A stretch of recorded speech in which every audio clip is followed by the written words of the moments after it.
Igen, az én véleményem is, az is a rendező is azért is dolgozunk együtt, hogy dolgoztunk együtt ezen a darabon, mert én arra gondolok, hogy úgy kellene avantgárdnak lenni most. Szerintem mi nagyon avantgárdak vagyunk ezzel a darabban, mert ez egy komolyan vett bohózat, tehát komolyan véve a történet, meg a figurák, meg hogy nevessünk, és az manapság pont, amire utal, tehát ez egy avantgárd dolog, hiszen semmi különös furcsát nem csinálunk, csak egyszerűen eljátszuk a darabot, és elmondjuk vele azt, amit mi érdemesnek tartunk elmondani.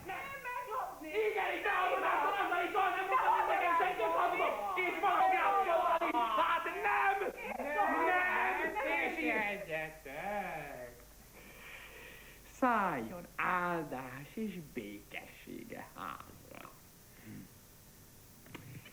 Van-e csodálatosabb rendező az életnél?